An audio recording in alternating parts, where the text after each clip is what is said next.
الحمد لله حمدا كثيرا أما بعد فأعوذ بالله من الشيطان الرجيم بسم الله الرحمن الرحیم۔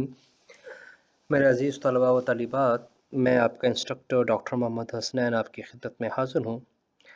آج ہم اپنے منتخب احادیث جو کورس کے اندر موجود ہیں اس کا آخری لیکچر حدیث نمبر 16 سے 20 تک ریکارڈنگ کے لیے میں آپ کی خدمت میں آیا ہوں۔ حدیث نمبر 16 جو ہیں وہ سخت دل کے بارے میں اس کا عنوان ہے۔ قال ان ابن عمر رضی اللہ تعالی عنہ قال قال رسول اللہ صلی اللہ تعالی علیہ وسلم لا تقصر الكلام بغیر ذکر اللہ فإن أكثر الكلام بغير ذكر الله قسوة للقلب وإن أبغض الناس من الله القلب القاسي۔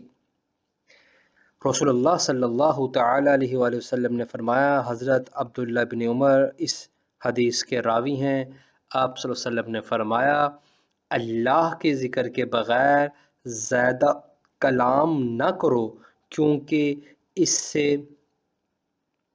دل میں قساوت اور سختی پیدا ہوتی ہے، اور لوگوں میں وہ آدمی اللہ سے زیادہ دور ہیں جس کے دل میں سختی ہو۔ اس روایت کو جامع ترمذی کے اندر بھی نقل کیا گیا ہے اور جامع مشکات کے اندر بھی نقل کیا گیا ہے۔ لا تقصر الکلام، زیادہ گفتگو نہ کرو۔ قسوۃ، سختی، قساوت شدت کے معنی ہیں۔ ابدع الناس، لوگوں میں سے زیادہ دور ہیں۔ رسول اللہ صلی اللہ تعالی وسلم نے اللہ تعالیٰ کے ذکر کے بغیر زیادہ کلام نہ کرو، کیونکہ اس سے دل میں قساوت اور سختی پیدا ہوتی ہیں، اور سخت دل انسان اللہ سے دور ہو جاتا ہے۔ حدیث کا مطلب ہے کہ جو آدمی اللہ کے ذکر کے بغیر زبان زیادہ چلانے کا عادی ہے، اس کے دل میں قساوت یعنی بے حسی اور بے نورانیت پیدا ہو جاتی ہیں، وہ اللہ کے قرب اور اللہ کی خاص رحمت سے دور ہو جایا کرتا ہے۔ میرے عزیز طلبہ و طالبات، ذکر الہی کی بہت اہمیت ہے۔ قرآن مجید احادیث کی نصوص سے ظاہر ہیں۔ نماز سے لے کر جہاد تک عمل صالح کی روح اور جان ذکر اللہ ہیں۔ ذکر دل اور زبان سے اللہ کی یاد کا وہ پروانہ ولایت ہیں کہ جس کو یہ عطا ہو گیا وہ مقرب ہو گیا، اور جس کو نہیں وہ اللہ سے دور ہو گیا۔ ذکر اللہ والوں کے قلوب کے دل کی غذا ہوا کرتا ہے۔ اللہ تبارک و تعالیٰ نے قرآن کریم کے اندر متعدد مقامات کے اوپر ذکر کی تاکید فرمائی ہے۔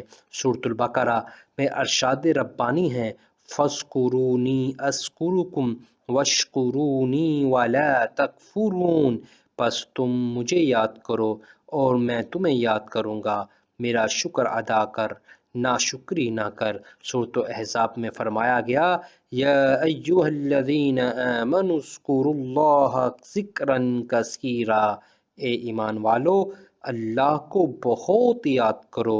اس لیے حدیث مبارکہ کے اندر بھی اور رسول اللہ صلی اللہ علیہ وسلم کی اپنی زندگی کے اندر بھی ذکر کی بڑی اہمیت ہے۔ آپ نے عبادت کا مقصد دعا کو اقرار دیا ہے اور کثرت کلام سے ممانعت فرمائی کی ہے۔ حدیث میں کثرت کلام سے منع کیا گیا ہے، کیونکہ کلام کی زیادتی لاینی گفتگو اور بات چیت میں عدم احتیاط قلب کی قساوت اور دل کی سختی کا سبب بنتی ہیں، اس سے دل مردہ ہو جایا کرتے ہیں۔ قرآن کریم میں جہاں عباد الرحمن کی بہت سی صفات کا ذکر کیا گیا ہے، وہاں یہ بھی ذکر کیا گیا ہے کہ وہ لغو باتوں سے بچتے ہیں، ہم عن اللغو معرضین، اور وہ لغو باتوں سے بچنے والے ہیں۔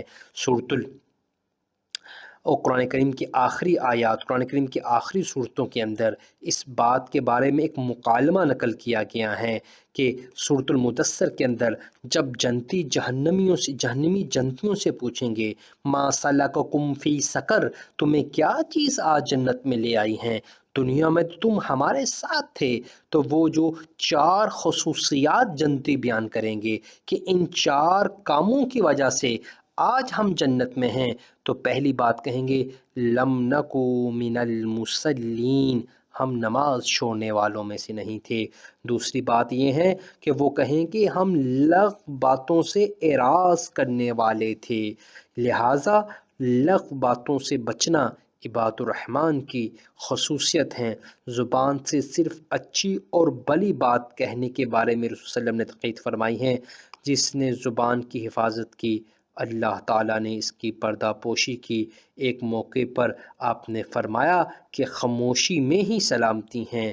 حدیث میں ذکر الہی کے بغیر زیادہ زبان چلانے کی ممانعت کی ہیں۔ کثرت کلام سے دل سخت اور مردہ ہو جایا کرتے ہیں۔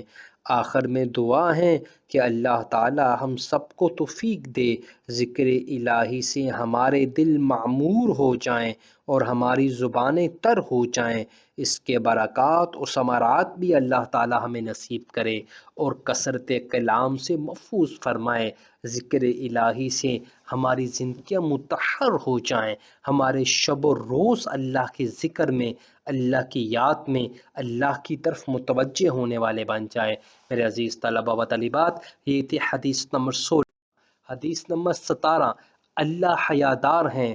حضرت سلمان رضی اللہ تعالیٰ نقل کرتے ہیں، ان ربکم، آپ صلی اللہ علیہ وسلم نے فرمایا تمہارا پروردگار بڑا شرم و حیا والا ہے، بڑا ہی سخی ہے۔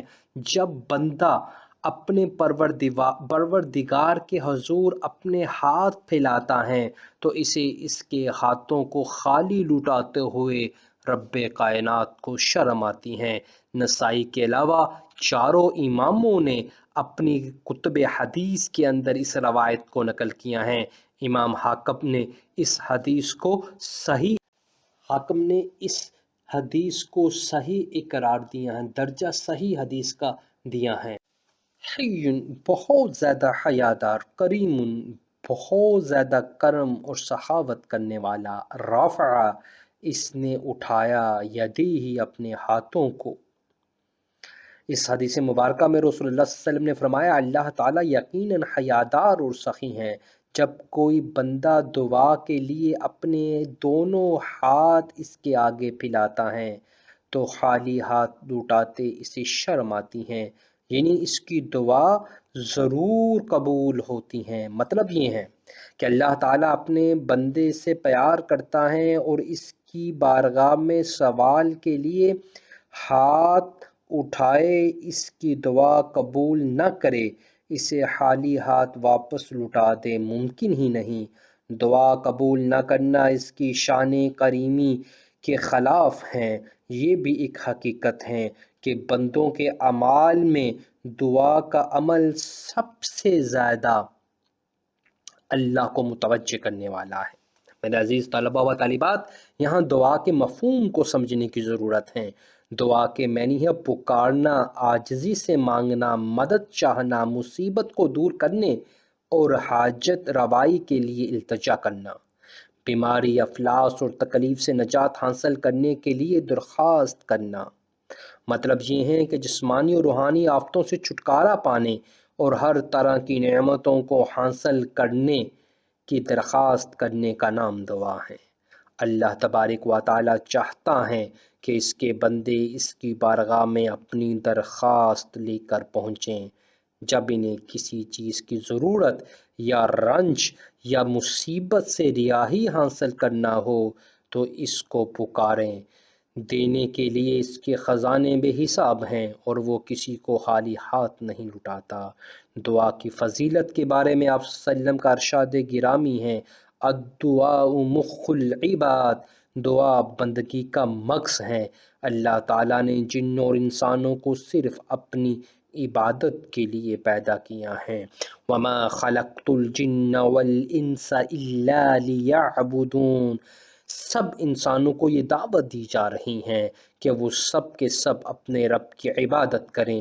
قرآن کریم میں اس مضمون کو مختلف انداز میں بار بار بیان کیا گیا ہے کہ تم مصیبت اور پریشانی کی حالت میں اپنے رب کائنات کو پکارو، اس کی بارگاہ میں فریاد کرو، جو کچھ مانگنا ہو اور جب بھی مانگنا ہو صرف اللہ سے التجا کرو، کیونکہ کائنات میں اللہ کے سوا کوئی مشکل کشا نہیں ہے اور نہ ہی فریاد رس۔ عزیز طلباء و طالبات، دعا کی قبولیت کی کچھ شرائط ہیں۔ دعا پورے اخلاص، توجہ اور حضور قلب سے مانگنی چاہیے۔ دعا اس یقین کے ساتھ اور اعتماد سے مانگنی چاہیے اللہ تعالیٰ اسے ضرور قبول کرے گا۔ عزم اور یقین کے ساتھ مانگی جانے والی دعا اللہ کے ہاں کبھی رد نہیں ہوتی۔ دعا کی قبولیت کے لیے سب سے اہم اور سب سے کلیدی کردار جس چیز کو حاصل ہے وہ یقینی طور پر رزق حلال کو ہے۔ حلال رزق دعا کی قبولیت کا سبب بنتا ہے۔ جناب رسول صلی اللہ علیہ وسلم نے ایک روایت میں فرمایا کہ ایک شخص ہے جو خانہ کعبہ کے سامنے کھڑا ہو کر اللہ کو پکارتا ہے اور کہتا ہے یا ربی یا ربی، اللہ اس کی دعا کو کیسے قبول کرے جبکہ اس کا جسم لقمہ حرام سے پلا ہو اور اس کے جسم پر کپڑے لقمہ حرام سے رزق حرام سے سلے ہوں۔ اس کا جسم اور اس کا لباس اس بات کا زیادہ مستحق ہے کہ اسے جہنم کی آگ میں جلایا جائے۔ دعا کی قبولیت کا بنیادی اور کلیدی مقصد اور دعا کی قبولیت کا بنیادی نقطہ نظر یقینی طور پر رزق حلال ہے۔ رزق حلال سے اللہ عبادتوں کو بھی قبول کرتا ہے۔ روایات میں آتا ہے جس شخص کے کپڑوں کی سلائی میں داغا صرف رزق حلال سے نہ ہو، حرام رزق سے اس کی سلائی ہو کپڑوں کی، اللہ اس کی 40 دن کی دعاؤں کو قبول نہیں کرتا۔ تو اللہ تبارک و تعالیٰ کے حضور ہمیں یہ عمل کو اختیار کرنے کی ضرورت ہے کہ ہم رزق حلال کی طرف متوجہ ہوں۔ اگلی حدیث بے کے حوالے سے ہے کہ کون سی تجارت اللہ کے ہاں ممنوع ہے اور کون سی تجارت اللہ کے ہاں حلال ہیں۔ حضرت عبداللہ بن عمر رضی اللہ تعالیٰ روایت کرتے ہیں قال ان رسول اللہ صلی اللہ تعالی علیہ وسلم نہا عن بی، اللہ کے رسول صلی اللہ تعالی علیہ وآلہ وسلم نے پھلوں کی بے یعنی کہ خرید و فروخت سے منع فرمایا ہے یہاں تک کہ ظاہر ہو جائے ان کی پختگی۔ آپ صلی اللہ علیہ وسلم نے بیچنے اور خریدنے والوں کو بھی منع فرمایا ہے۔ صحیح مسلم کی روایت میں ہے کہ آپ صلی اللہ علیہ وسلم نے کھجور کی فصل کی فروخت کو بھی جب تک کہ وہ پک کر تیار نہ ہو جائے، جب تک ان پر سفیدی نہ آ جائے اور تباہی کا خطرہ ختم نہ ہو جائے، اس کو خرید و فروخت سے منع فرمایا ہے۔ نہا کا مطلب ہے منع فرمایا ہے۔ بیع النخل کھجور کی خرید و فروخت کو حتی تزہوا یہاں تک کہ وہ پک جائے۔ کون سی بے ممنوع ہے؟ حدیث پاک میں رسول صلی اللہ علیہ وسلم نے پھلوں کے پکنے، پختہ ہونے اور قابل استعمال ہونے سے قبل فروخت اور خرید، بیچنے اور خریدنے دونوں کو منع فرمایا ہے۔ اس حدیث کو متفق علیہ حدیث کہا جاتا ہے۔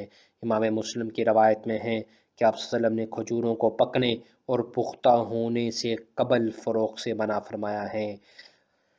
مزید احادیث بھی اس ضمن میں وارد ہوئی ہیں کہ کچی کھیتی کی بیع کے فروخت کے احکامات مختلف ہیں، یعنی کہ آپ زمین کو ٹھیکے پر دے سکتے ہیں لیکن زمین کی فصل کو اور باغ کی پیداوار کو ٹھیکے پر نہیں دیا جا سکتا، اس لیے کہ جب تک فصل پک کر تیار نہ ہو جائے، پھل پک کر تیار نہ ہو جائے، اس کی بیع کو رسول اللہ صلی اللہ علیہ وسلم نے ممنوع قرار دیا ہے، منع کیا ہے، کیونکہ اس میں خریدنے اور بیچنے والوں کو نقصان ہو سکتا ہے۔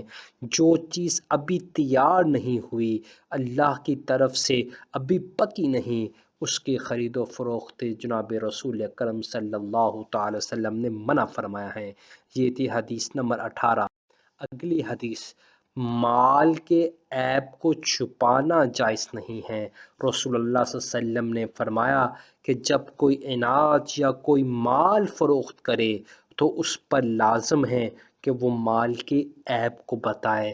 اگر وہ مال کے عیب کو چھپاتا ہے تو یقینی طور پر اس کا وہ مال بھی ناجائز ہے، اس کی وہ بیع بھی ناجائز ہیں، اور بیع سے حاصل ہونے والی کمائی بھی ناجائز ہے۔ آج ہماری بین الاقوامی تجارت بددیانتی کا شکار ہے۔ آج ہماری تمام مارکیٹنگ ایجنسیاں اور مارکیٹنگ کرنے والے لوگ چیزوں کی خصوصیات تو بتاتے ہیں لیکن ان کے عیب کو چھپاتے ہیں۔ رسول اللہ صلی اللہ علیہ وسلم نے ایسی بیع کے کرنے کو اور مال کے عیوب کو چھپانے سے منع فرمایا ہے، اور ایسی بیع کو، ایسے اناج کو، ایسے خرید و فروخت کو دھوکے میں شمار کیا ہے۔ اگلی حدیث، آخری حدیث آپ کے کورس کے متعلق ہیں، جس کا تعلق تاجر سے ہیں۔ رسول اللہ صلی اللہ علیہ وسلم فرماتے ہیں کہ جو شخص کوئی عیب اور نقص والی چیز بیچتا ہے اور اس کے متعلق بتاتا نہیں تو وہ اللہ کی ناراضگی میں رہتا ہے، یا فرشتے اس پر لعنت بھیجتے رہتے ہیں۔ ابن ماجہ نے اس کو اپنی سنن ابن ماجہ کے اندر روایت کیا ہے، نقل کیا ہے۔ میرے عزیز طلبہ و طالبات، آپ لوگ اس چیز سے بخوبی آگاہ ہوں گے کہ برصغیر پاک و ہند میں جو اسلام آیا ہے اور اسلام کی ترویج ہوئی ہیں، اس کا ایک سبب عرب تاجر بھی تھے۔ جب وہ تجارت کی غرض سے یہاں آئے تو وہ چیزوں کے عیب کو بتاتے تھے، تو ہندو ان سے پوچھتے تھے کہ آپ کس مذہب سے تعلق رکھتے ہو؟ جو پہلے چیزوں کو عیب بتاتے ہیں پھر اس کی قیمت کا متعین کرتے ہیں۔ تو ہندو مسلمانوں کے اس رویے سے متاثر ہو کر اسلام میں داخل ہوئے ہیں، اور جو شخص عیب نہیں بتاتا چیزوں کو، یقینی طور پر اس کا مال تو بک جاتا ہے لیکن اللہ اس کے مال سے برکت کو ختم کر دیتا ہے۔ ترمذی کی روایت میں ہے کہ جناب رسول صلی اللہ علیہ وسلم نے فرمایا، قیامت کے دن انبیاء علیہ الصلوۃ و تسلیمات عالیہ، شہداء، صدیقین کے ساتھ جو شخص کھڑا ہوگا وہ ایماندار تاجر ہوگا، جس نے اپنی تجارت کی اصول اور ضوابط کو ایمانداری پر استوار کیا ہو۔ میرے عزیز طلبہ و طالبات، اللہ تبارک و تعالیٰ نے 1,24,000 جو پیغمبر مبعوث فرمائے ہیں، ان پیغمبروں میں سے اکثر پیغمبروں کا پیشہ تجارت تھا، یعنی کہ اللہ تبارک و تعالیٰ بار بار یہ بابر کروانا چاہتے تھے کہ تجارت کے اندر ایمانت اور دیانت کو کتنا کلیدی کردار حاصل ہے۔ اس لیے جو تاجر عیب کو چھپاتا ہے وہ اللہ کے ہاں معلوم ہے، اس پر لعنت بھیجی جاتی ہیں، وہ اللہ کی ناراضگی کا سبب بن جاتا ہے، فرشتے اس پر لعنت بھیجتے ہیں، اور اس کی بیع کو بھی بے فاسدہ کہا جاتا ہے، بے باطلہ کہا جاتا ہے، کیونکہ اس سے حاصل ہونے والا رزق یقینی طور پر اللہ کے ہاں قابل قبول نہیں ہے۔ یہ میرے عزیز طلبہ و طالبات آپ کی منتخب 20 احادیث تھی جس کا ہم نے مطالعہ کیا، جس کی ہم نے تشریح دیکھی۔ مجھے امید ہے کہ ہمارے علم میں یہ 20 حدیثیں یقینی طور پر علم کے اضافے کا سبب بنی ہوگی۔ یہ 20 کی 20 احادیث انسان کی کردار سازی کے متعلق ہیں، انسان کی معاشرت کے متعلق ہیں، انسان کے معاشرتی رویوں کے متعلق ہیں، ہماری آئلی اور پریکٹیکل زندگی کے متعلق ہیں۔ یہ ہمیں آنے والی زندگی میں بے حد کارآمد ثابت ہو سکتی ہیں اگر ہم ان حدیثوں کو مکمل طور پر استفادہ کرنا چاہتے ہیں، تو ان حدیثوں کو اپنی زندگی کا حصہ بنانا ہوگا۔ یہ حدیثیں یقینی طور پر نبوت کے علوم ہیں اور اللہ تبارک و تعالیٰ کے علوم ہیں، ہمیں ان سے استفادہ کرنے کی ضرورت ہے، ان کو اپنی ذات کا حصہ بنانے کی ضرورت ہے۔ امام مالک علیہ الرحمن جو بہت بڑے محدث ہیں اور حدیث کی بہت زیادہ خدمت کی ہیں، ان کے بارے میں یہ قصہ اکثر مورخین نے اپنی کتابوں میں لکھا ہے کہ وہ حدیث کو بڑے ہی ذوق و شوق کے ساتھ، بڑے ہی احترام کے ساتھ پڑھایا کرتے تھے۔ ایک مرتبہ آپ حدیث پڑھاتے ہوئے گر پڑے، جب آپ کے تلامذہ نے آپ کو اٹھایا تو آپ کی کمر پر 17 مرتبہ بچھو نے کاٹا ہوا تھا۔ تو جب بچوں نے، تلامذہ نے کہا حضرت جب پہلی مرتبہ آپ کو بچھو نے کاٹا تھا تو آپ ہمیں بتاتے، تو امام مالک نے کہا دل تو میرا کرتا تھا، لیکن ایک گمان تھا کہ میں حدیث پڑھاتے ہوئے ہل پڑا تو کہیں یہ حدیث کی گستاخی نہ ہو جائے۔ میرے عزیز طلباء و طالبات، یہ بہت عظیم علوم ہیں اور ہماری زندگیوں کے تمام مسائل کو حل کرنے کے لیے بنیادی اور کلیدی حیثیت رکھتے ہیں۔ اللہ رب العزت سے دعا ہے کہ ہمیں ان احادیث کو اپنی زندگیوں میں شامل کرنے والا بنا دیں۔ ان حدیث کی تفہیم میں، ان حدیث کو سمجھنے میں اگر آپ کو کسی قسم کی رکاوٹ، کسی قسم کی دشواری، کسی قسم کی مشکل کا سامنا ہے تو میں آپ کا انسٹرکٹر آپ کے سامنے حاضر ہوں۔ میرا ای میل ایڈریس اور فون نمبر اور واٹس ایپ آپ کے سامنے ہے، کسی وقت بھی آپ رہنمائی کے لیے استفادہ کر سکتے ہیں۔ میں اپنی ان 20 احادیث اور اس لیکچر کو اس امید اور یقین کے ساتھ ختم کر رہا ہوں کہ اللہ تبارک و تعالی ان علوم کی برکات کو ہمارے گھرانوں پہ، ہماری زندگیوں میں نازل فرمائے، اور رمضان کی اس بابرکت سعادت کو، اس بابرکت مہینے کو رسول صلی اللہ علیہ وسلم نے جتنے بھی خیر و برکت کے وعدے کیے ہیں رمضان کے حوالے سے، اللہ رب العزت ہمیں ان سے محروم نہ کرے۔ اللہ تبارک و تعالی آپ سب کا حامی و ناصر ہو۔ والسلام علیکم ورحمۃ اللہ۔